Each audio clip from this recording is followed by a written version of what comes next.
and I will present the design and implementation process of multi-GPU EEG signal processing algorithms with a specific emphasis on the multi-GPU communication aspects of the whole thing. So the motivation behind this is video EEG processing, and we wanted some actual usable supercomputer compatible implementations for our algorithms that could be used even on pre-exascale supercomputers. I will present my process based on the convolution algorithm and the wavelet transform. We wanted, again, high performance and well scalable, efficient algorithms. I will try and achieve.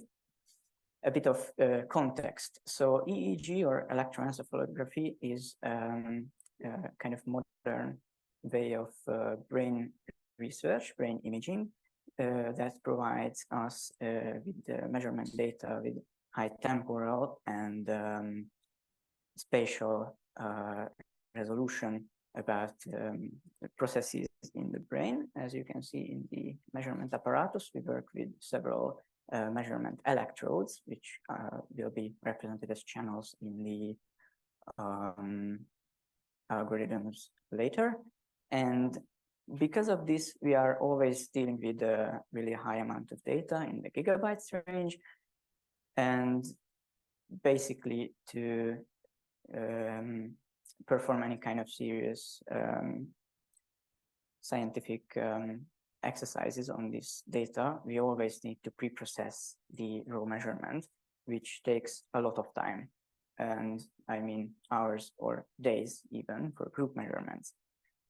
I used NVIDIA CUDA and the message passing interface to implement my algorithms. I think we have seen this streaming multiprocessor block diagram enough, so I'm just going to skip it.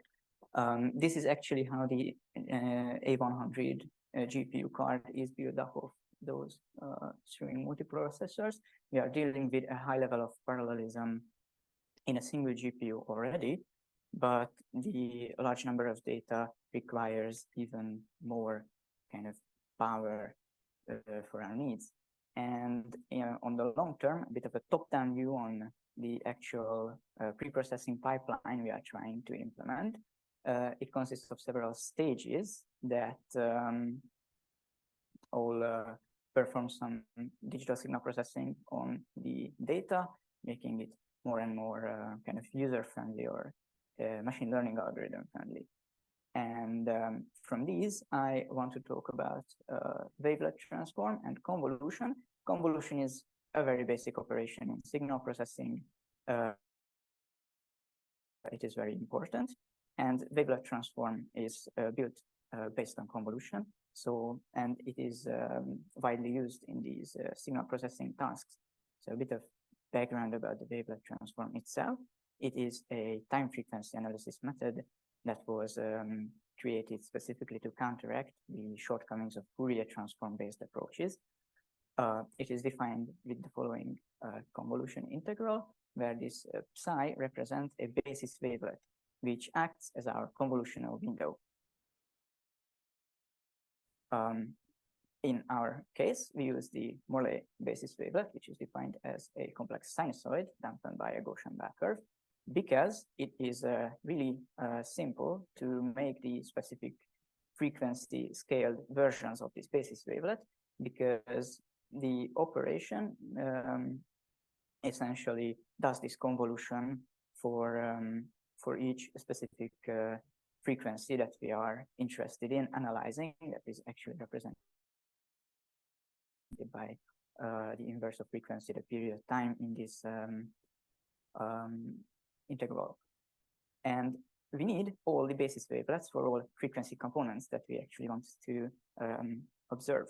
And we end up with in a discrete time case with the following convolution sum, which is defined for each frequency component of each channel. So we are basically dealing with several levels of iteration at this point. The main point here is that these scaled basis wavelets form a convolutional filter bank. So basically, yeah, we are all happy. We just take an existing filter bank implementation and use it.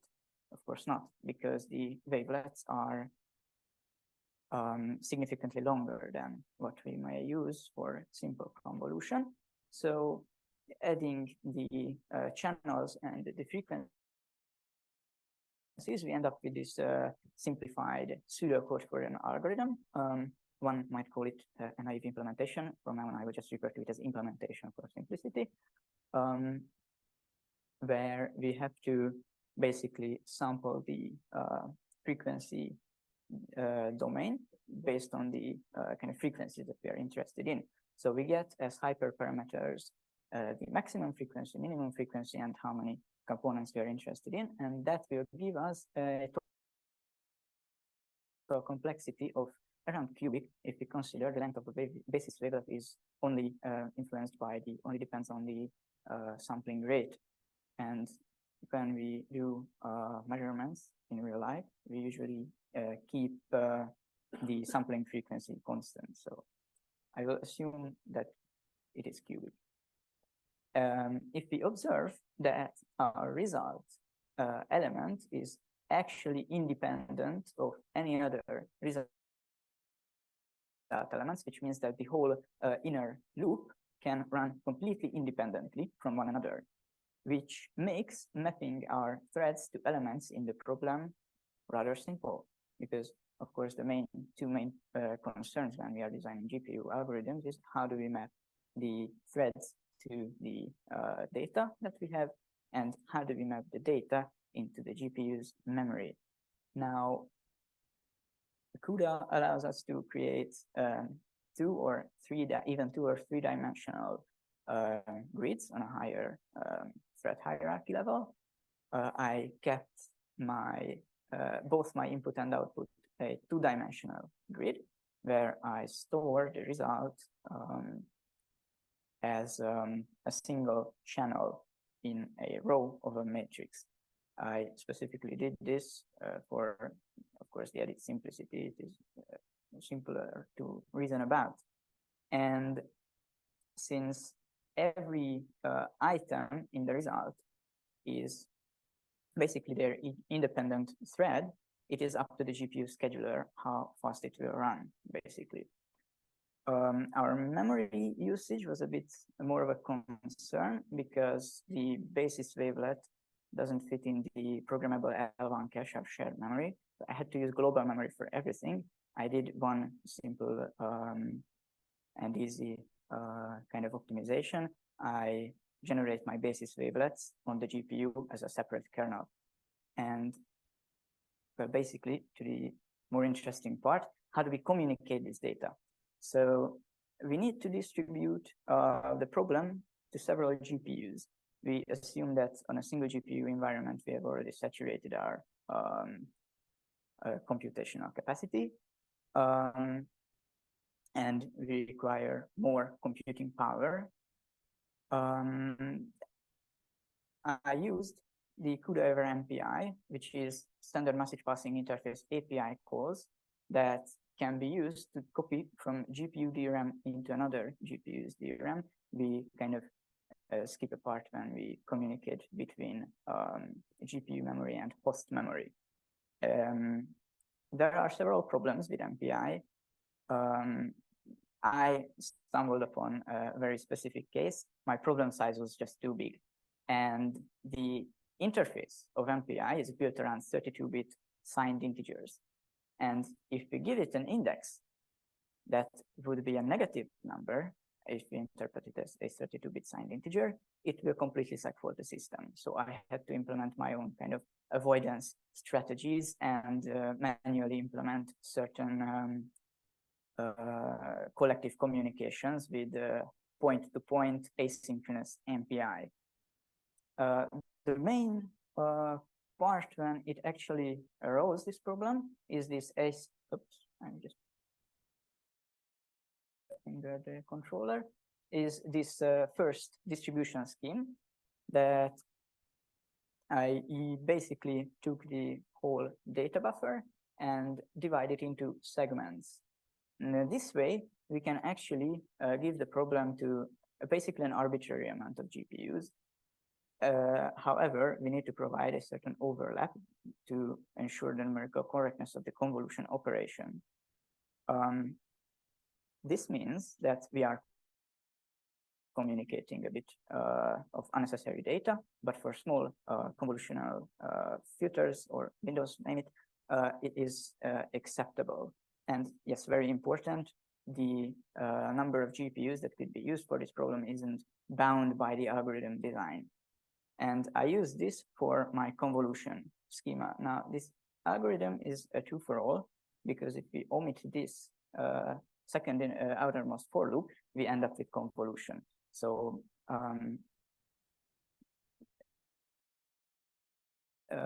yes, so this is how I designed the communication part.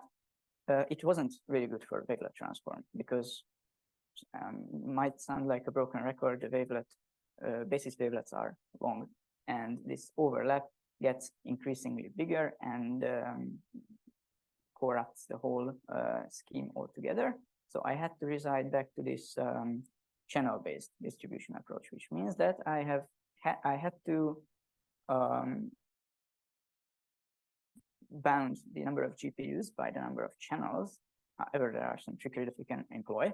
For example, if we actually implement the wavelet transform for a single channel, we can actually represent the outermost iteration entirely in the CUDA grid, which means that we have given an iteration to the scheduler. It will run it in parallel, so we can end up with a more efficient implementation. And as we are often dealing with group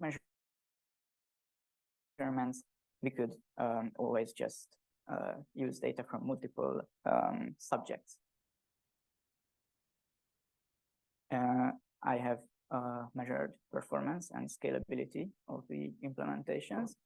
I used my own GPU card for the individual kernel performance testing, and I employed the Commodore supercomputer for the multi-GPU tests, ranging from a single A100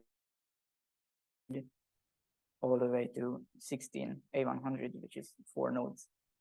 I generated some dummy data with roughly the equivalent size of 15 minutes or 30 seconds EEG raw data, and these are the roofline results I got for my wavelet kernel. Now, as we can see, we are severely compute bound in this case, which hints us that adding more GPUs would probably be beneficial in the first place. And I have also measured single channel version with the multi-channel, so like 1024, and we can observe a slight increase in actual performance. Just ignore the floating point 64-bit line, please. That's not relevant in this case, meaning that we can actually weak scale really efficiently our algorithm with more computing power. And these are my timings, runtime tests that I performed on the Commodore supercomputer. Basically, as we increase the number of GPUs, I measured execution time. And as we can see on this left one, the kernel runtime for one single GPU in our system is really nicely inversely proportional to the number of GPU cards. Fairly logical, because if we increase the number of GPUs, we decrease the number of input data into each single GPU.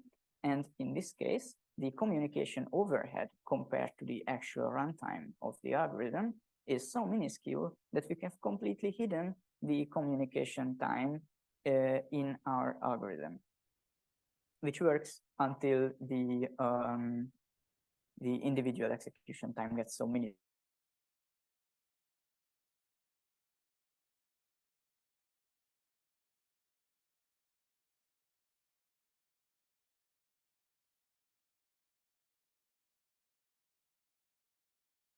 endure.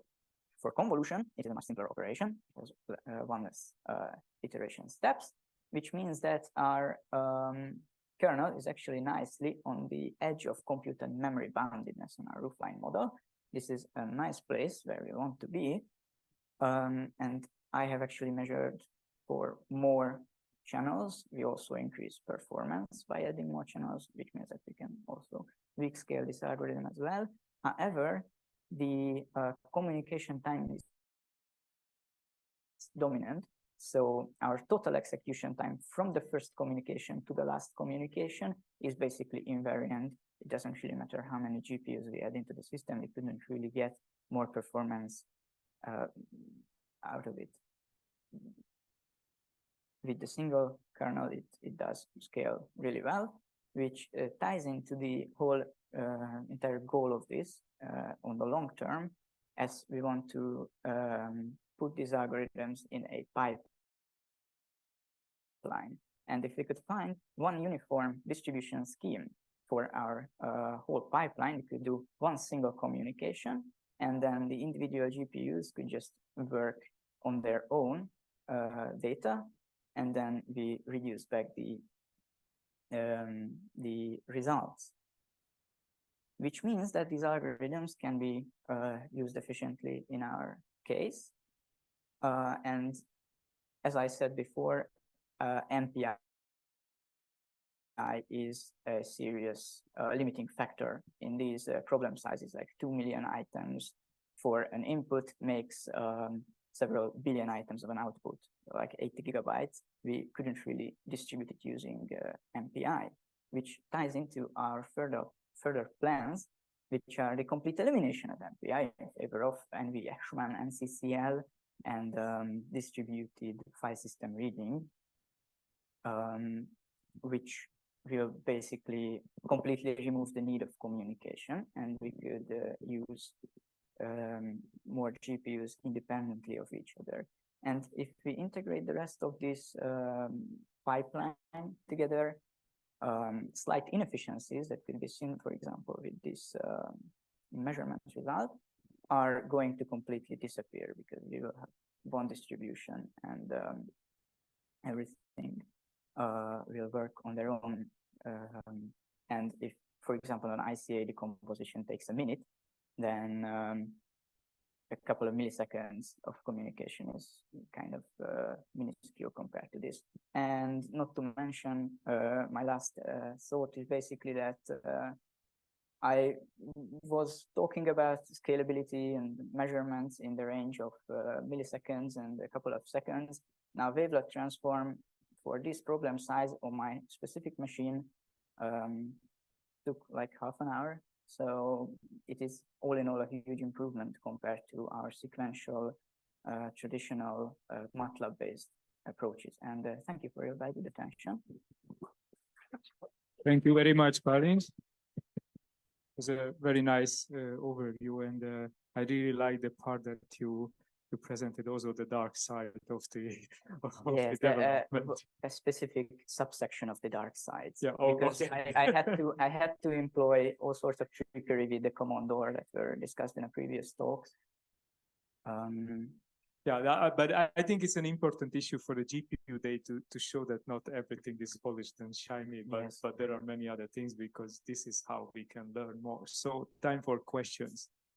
I'm very excited to see these kind of studies on a supercomputer as a neuroscientist. But I'm wondering whether about the application, the possible application of analyzing EEG data, because it's mostly used well in the clinics. I can't see where your data is coming from research or clinics? Research. Because clinical applications are usually quite simple. Yes. And doesn't really need this kind of huge amount of processing. Research is a little bit different, but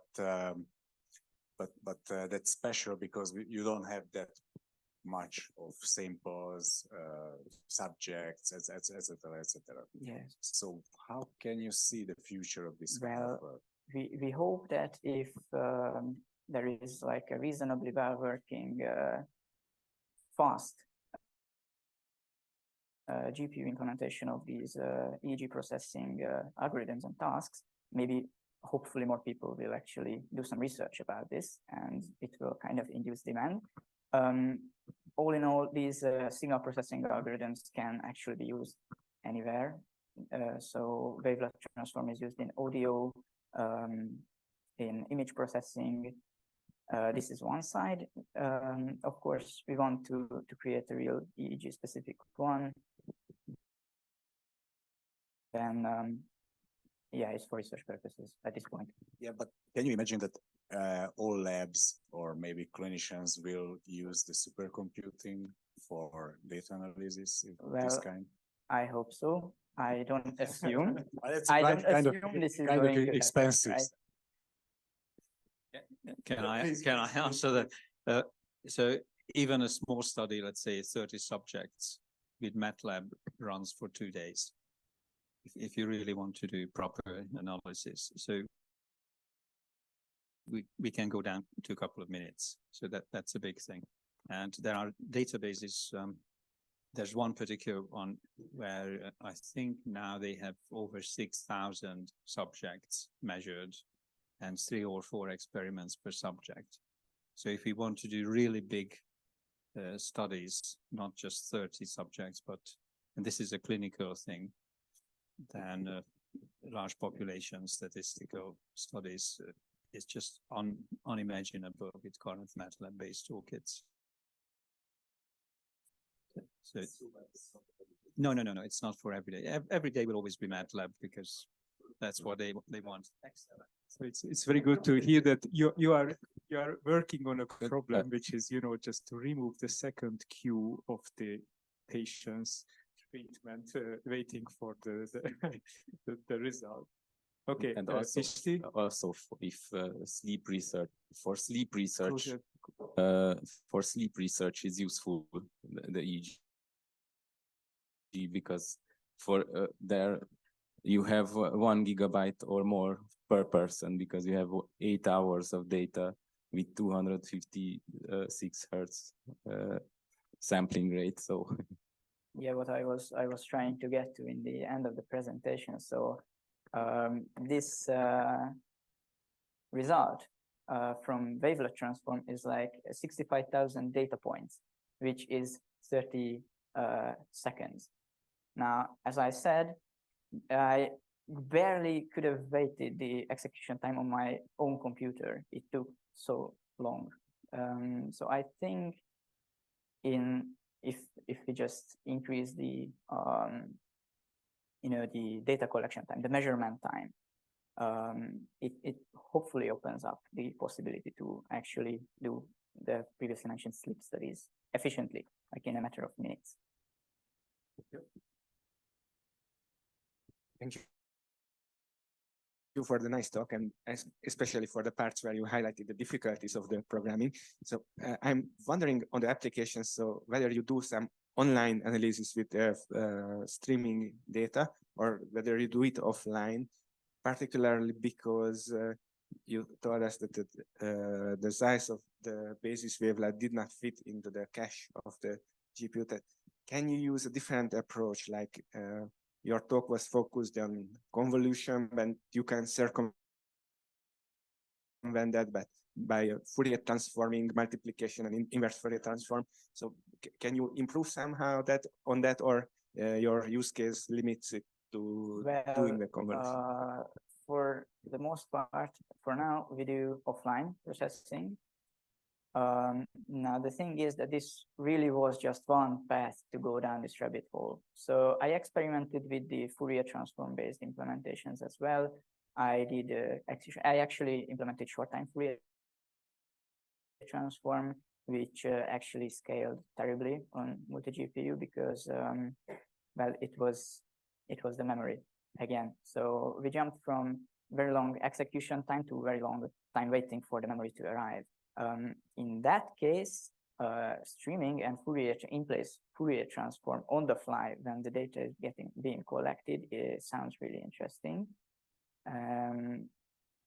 I honestly have no idea if I could actually implement it on our current measurement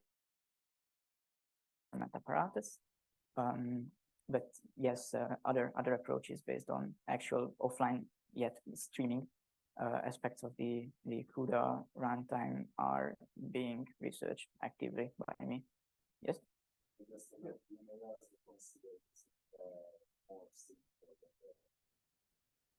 Yes, that's another possibility, or just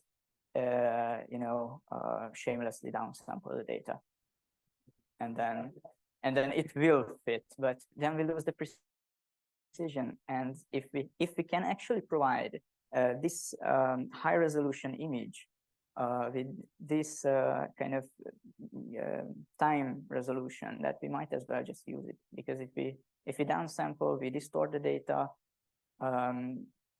it may be negatively influencing, whether it may negatively influence future researches that are built on top of this data. Because if you want to build a database for researchers to use about the brain measurement, then we should compute these at least at most once, and then just give the results to the scientific community, I guess. Okay, so I think we have to move on. I really enjoyed this discussion. So let's thanks again, Bálint. And let me call our next speaker, who is István Erényi from the and he will speak about on the European and Hungarian STI ecosystem, Euro HPC HU partnership, and the national HPC policy, so we can have a slightly more view on how